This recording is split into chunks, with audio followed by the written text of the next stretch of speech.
2020년 12월 8일 LA 온누리교회 가정에서 함께하는 영상 새벽 예배입니다. 오늘은 다니엘 10장 10절에서 21절까지 말씀을 본문으로 깨닫고 일어서서 주목하십시오 라는 제목으로 말씀 전해주십니다. 내가 떨고 있는데 어떤 손이 나를 어루만졌습니다. 그리고 나를 일으켜서 무릎과 손바닥으로 땅을 짚게 했습니다. 그가 말씀하셨습니다. 하나님의 큰 사랑을 받은 사람 다니엘아, 내가 하는 말을 잘 들어라. 나는 내게 가라고 보냄받았으니 일어서거라. 내가 이 말을 듣고 일어섰으나 여전히 떨고 있었습니다. 그러자 그가 말씀하셨습니다. 다니엘아, 두려워하지 마라. 내가 깨달음을 얻으려고 내 하나님 앞에 낮아지고 겸손해지기로 결심한 그날부터 하나님께서 내 말을 들으셨다. 내 기도 때문에 내가 왔다. 그러나 페르시아 왕이 21일 동안 나를 막았다. 나는 홀로 페르시아 왕들과 함께 거기 남아 있었는데 하늘 군대의 우두머리 가운데 하나인 미가엘이 와서 나를 도왔다. 이제 내가 마지막 날에 내 백성들에게 무슨 일이 일어날지 알려주려고 왔다. 이 환상은 오랜 후에 일어날 것이다. 그가 내게 이렇게 말하는 동안 나는 얼굴을 땅에 댄 채 한마디 말도 하지 못했습니다. 그런데 사람같이 생긴 분이 내 입술을 만졌습니다. 그러자 내가 입을 열어 내 앞에 서 있는 분에게 말씀드렸습니다. 내 주여, 이 환상 때문에 두렵고 걱정돼 내가 힘을 잃었습니다. 내 주여, 내가 힘이 다 빠져 숨쉬기조차 어려우니 내 주의 종이 어떻게 주와 함께 말할 수 있겠습니까? 그러자 사람같이 생긴 분이 다시 나를 만지며 내게 힘을 주었습니다. 그가 말씀하셨습니다. 오 큰 사랑을 받는 사람아, 두려워하지 마라. 평안하여라. 강하고 강하여라. 그가 이렇게 말하니 나는 힘이 생겨서 말할 수 있었습니다. 내 주여, 주께서 제게 힘을 주셨으니 말씀하십시오. 그가 말씀하셨습니다. 왜 내가 내게 왔는지 아느냐? 이제 나는 돌아가서 페르시아 왕과 싸울 것이다. 그리고 내가 나간 다음에 그리스 왕이 올 것이다.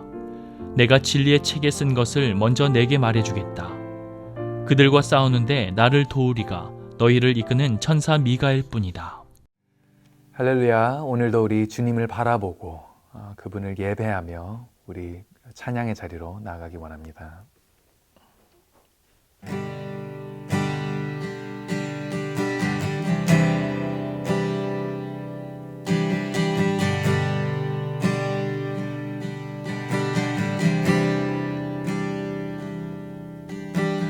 나 주님의 기쁨 되기 원하네.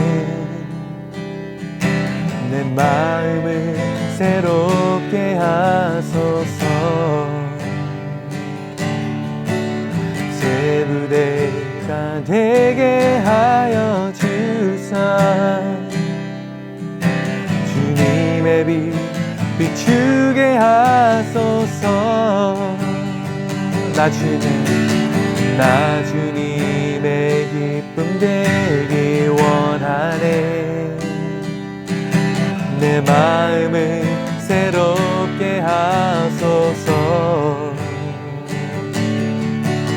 새 부대가 되게 하여 주사. 주님의 빛 비추게 하소서. 내가 원하는 한 가지, 주님의 기쁨이 되는 것. 내가 원하는 한 가지, 주님의 기쁨이 되는 것.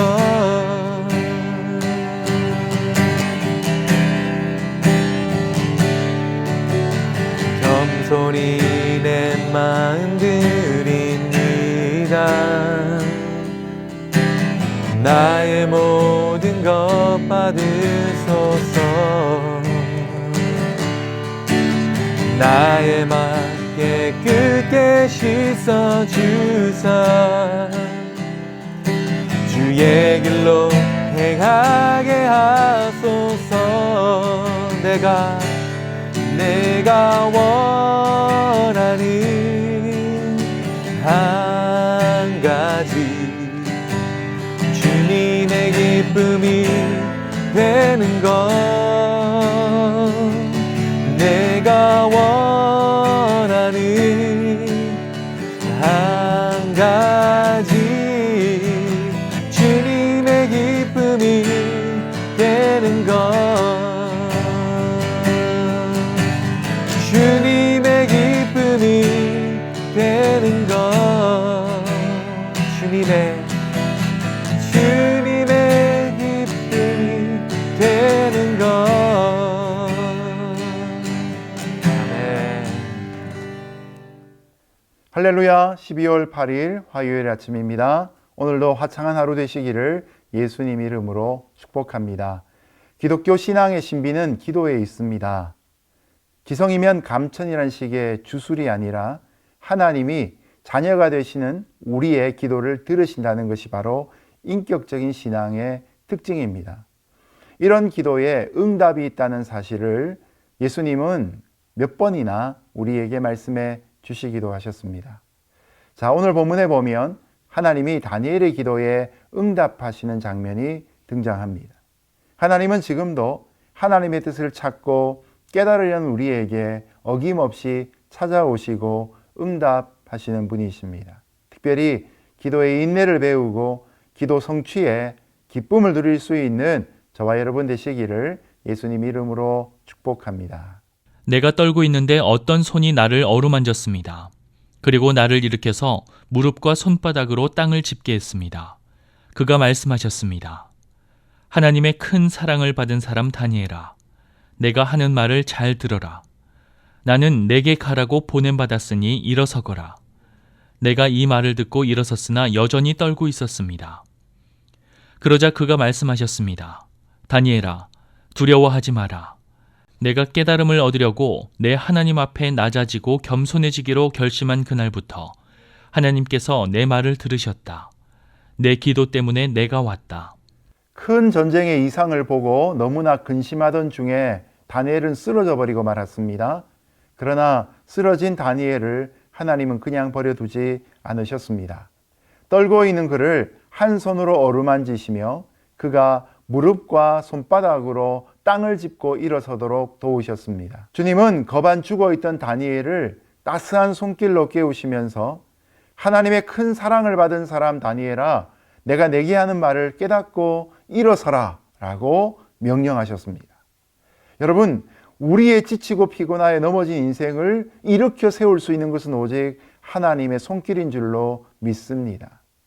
이처럼 다니엘을 일으켜 세우시는 데는 분명한 순서가 있습니다. 첫 번째, 재앙의 환상을 보고 절망한 다니엘이 쓰러집니다. 그러나 하나님은 두 번째, 하나님의 위엄을 보여주십니다. 힘든 상황에 머물러 있던 우리의 시선을 하나님에게로 주목해 하시는 것이죠. 그리고 세 번째, 말일에 하나님의 백성에게 있을 일의 이상을 보여주시는 것입니다. 처음 보았던 것보다 세 번째 것이 더 분명하고 확실하고 또렷한 것이죠. 물론 무서운 환상의 잔상 때문에 다니엘은 여전히 떨릴 수 있습니다. 그러나 그는 그 두려움을 깨고 일어나야 했습니다. 왜냐하면 일어나라는 하나님의 명령이 있었기 때문인 것이죠. 중요한 것은 다니엘이 이상을 깨달으려고 스스로 하나님 앞에 겸비하기로 결심했던 것입니다. 그리고 이것을 하나님이 알고 계셨다는 사실이죠. 마치 동전의 양면처럼 다니엘이 하나님의 뜻을 깨닫기 위해 겸비하기로 결심했고 하나님은 다니엘의 그 낮아진 마음을 아셨던 것입니다. 그래서 하나님을 뵙고 난 후에 다니엘은 그 이상을 구체적으로 확실히 깨달을 수 있었던 것이죠. 저와 여러분의 신앙이 단지 하나님을 믿는다란 고백에만 혹시 머물러 있지 않습니까? 여러분, 신앙에는 더 깊은 차원이 있습니다. 하나님의 뜻을 알고 행하는 자에게 주어지는 하나님의 복이 있는 것이죠. 구원받는 자의 자리에 멈추는 것이 아니라 하나님의 동역자로 살아가는 기쁨이 또한 있습니다. 이제는 하나님을 믿는 믿음 안에서 더 깊은 진리를 깨닫기 위해 스스로 깨어 있을 수 있는 저와 여러분 되시기를 예수님 이름으로 축복합니다. 그러나 페르시아 왕이 21일 동안 나를 막았다. 나는 홀로 페르시아 왕들과 함께 거기 남아 있었는데 하늘 군대의 우두머리 가운데 하나인 미가엘이 와서 나를 도왔다. 이제 내가 마지막 날에 내 백성들에게 무슨 일이 일어날지 알려주려고 왔다. 이 환상은 오랜 후에 일어날 것이다. 이 13절의 말씀은 구약에서 가장 신비한 구절 중에 하나입니다. Son of Man, 인자라고 등장하는 본문이 있는데요. 다니엘에게는 그의 기도의 응답이 지체된 이유를 설명하는 분이 바로 이 인자이셨습니다. 다니엘의 기도가 하늘에서 바로 응답이 되었지만 실제로 그가 다니엘에게 올 때까지는 21일, 곧 3주간이나 걸렸던 것입니다. 이것은 누군가 인자가 다니엘에게 오지 못하도록 중간에서 회방했기 때문입니다. 우리의 싸움의 대상은 눈에 보이는 사람들이 아니라 눈에 보이지 않는 어둠의 권세를 잡고 있는 사단이라는 사실을 여기서도 배울 수 있습니다. 페르시아 왕이라고 표현된 단어는 개역 한글 성경에 보면 바사군이라고 표현되어 있는데 이 왕이나 군이라는 표현이 바로 the prince라는 단어입니다. 페르시아라는 구체적인 나라가 있지만 그러나 그 뒤에서 그들을 조종하고 지배하고 있는 악한 세력이 있다는 의미인 것이죠. 지역을 관장하고 있는 어둠의 세력이 있다는 것을 성경은 말하고 있는 것입니다. 그가 감히 인자가 기도의 응답으로 내려오시는 그 길을 21일이나 지체하게 했다는 사실입니다. 자, 그러자 하늘 군대의 군장이었던 미가엘이 도와서 인자가 다니엘에게 오게 도왔던 것입니다. 여기서 우리는 우리의 기도가 지체되는 몇 가지 이유를 생각해 볼 필요가 있습니다. 기도의 응답이 지체되는 이유는 첫 번째, 하나님이 우리의 신앙을 연단하시기 위한 목적입니다. 그래서 응답은 시작되었으나 더디게 응답이 오는 것이죠. 두 번째, 오늘의 본문에서처럼 사단의 회방으로 인해서 하나님의 응답이 지체되는 경우가 있습니다. 이런 경우는 우리가 더 열심히 기도해야 되겠죠. 우리가 기도하면 천사들이 하나님의 응답을 이루기 위해 활동하기 시작합니다. 그러나 그 순간에 하나님의 응답을 방해하기 위한 사단의 움직임도 시작이 됩니다. 마치 남한에서 비행기가 뜨면 북한에서 비행기가 뜨듯이, 북한에서 비행기가 뜨면 남한에서 똑같이 비행기가 뜨듯이 이 어둠의 세력들은 하나님의 천사의 일하는 모든 것들을 방해하기 위해 오늘도 공중에서 치열한 영적인 전투가 벌어지고 있는 것이죠. 물론 이때 우리가 분명히 기억해야 될 바가 있습니다. 사단도 하나님의 주권 아래에서 허용된 범위 내에서만 활동하기 때문에 결국은 하나님의 뜻이 성취될 것입니다. 지체되고 있으나 성취는 분명한 것이죠.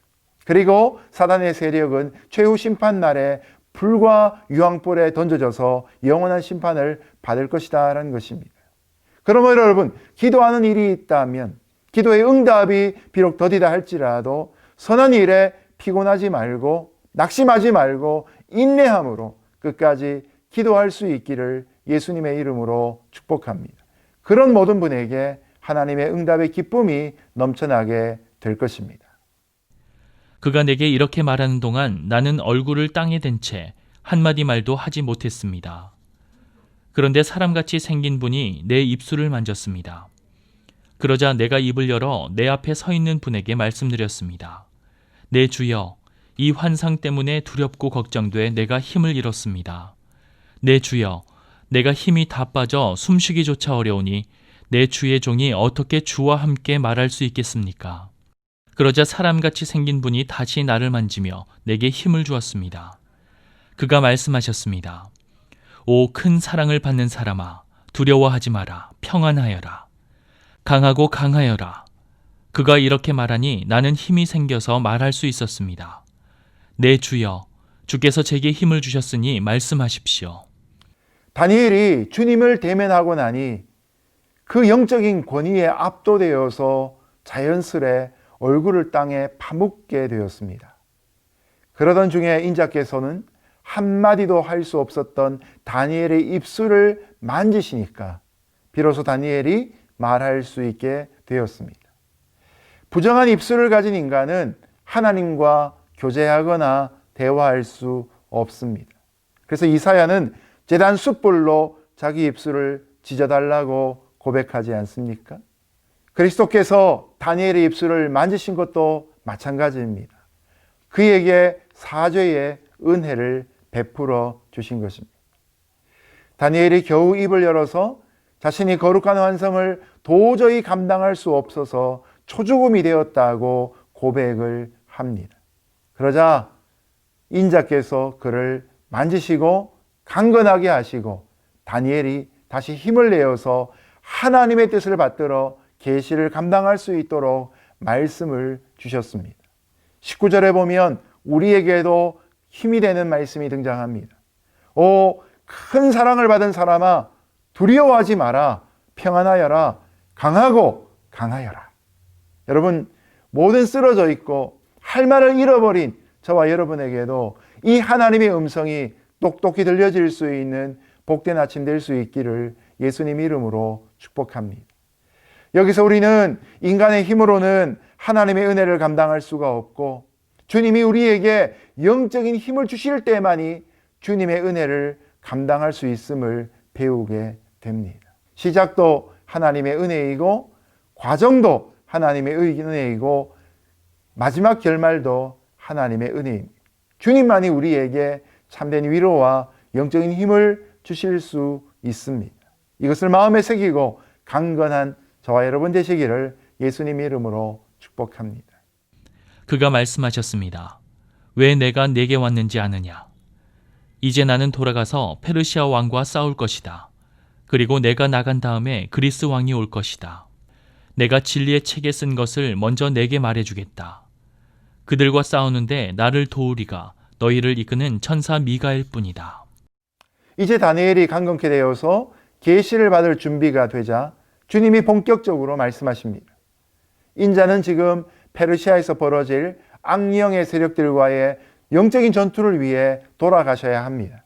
그런데 이 전투가 끝나면 또 그리스의 왕, 곧 또 다른 악령의 세력이 와서 다른 싸움이 시작될 것이라고 예고해 주셨습니다. 여러분, 여기에 무슨 의미가 있는 것입니까?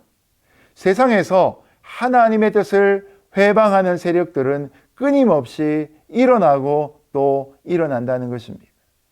흔히 세상에서 누구누구를 적그리스도라고 섣불리 지적하는 경우를 봅니다. 근데 그 적그리스도라고 지명된 존재가 사라지고 또 다른 존재가 등장하는 모습을 보게 되는 것이죠. 악의 세력은 끊임없이 일어납니다. 그러나 승리는 결국 누구의 편입니까? 하나님 쪽에 있습니다. 하나님의 영적인 군대가 서로 협업하고 도우면서 더욱이 인자 같은 이가 하나님의 권세와 영광으로 성도들에게 힘을 주시기 때문에 승리는 결국 하나님 편에 돌아가게 되어 있습니다. 그래서 주님은 모든 되어질 일에 앞서 성도들에게 진리의 책에 쓴 것을 먼저 보여주시는 것이죠. 하나님의 계시의 말씀 속에 있는 승리의 결말을 미리 경험하고 그것을 마음에 새긴 채 승전의 기쁨을 갖고 남은 전투를 잘 치르라고 우리에게 말씀해 주고 계신 것입니다. 여러분, 오늘도 성경 안에 우리 인생의 목적이 담겨져 있습니다.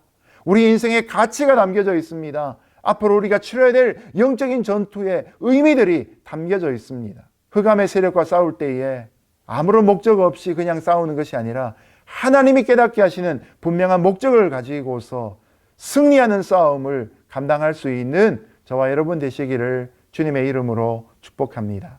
말씀을 맺겠습니다. 세상에는 하나님의 뜻을 이루는 천사들과 하나님의 편이 된 사람들과 반대로 그 뜻을 거스리는 악한 세력 사이에 치열한 영적인 전쟁이 지금도 치루어지고 있습니다. 근데 여러분, 결말은 어떻습니까? 결국은 하나님 편 진리가 승리합니다. 왜냐하면 세상에서 득세하는 악의 세력은 결코 진리의 글에 기록된 그 이상을 넘어갈 수 없기 때문입니다. 오늘 계시의 완결로 우리에게 주어진 성경의 말씀을 귀하게 여기고 그 속에 담겨진 우리 인생의 최후 승리를 믿으면서 하나님 편의 군대로서 오늘도 영적인 전투를 승리로 감당하는 저와 여러분 되시기를 예수님 이름으로 축복합니다. 함께 기도하겠습니다. 최후 승리를 얻기까지 완전한 승리를 이루신 예수님을 따라 이 전투 가운데 뒤를 돌아보지 아니하고 오직 앞을 향하여 달려갈 수 있는 믿음의 용사 되게 하여 주옵소서. 예수님 이름으로 기도드렸습니다. 아멘.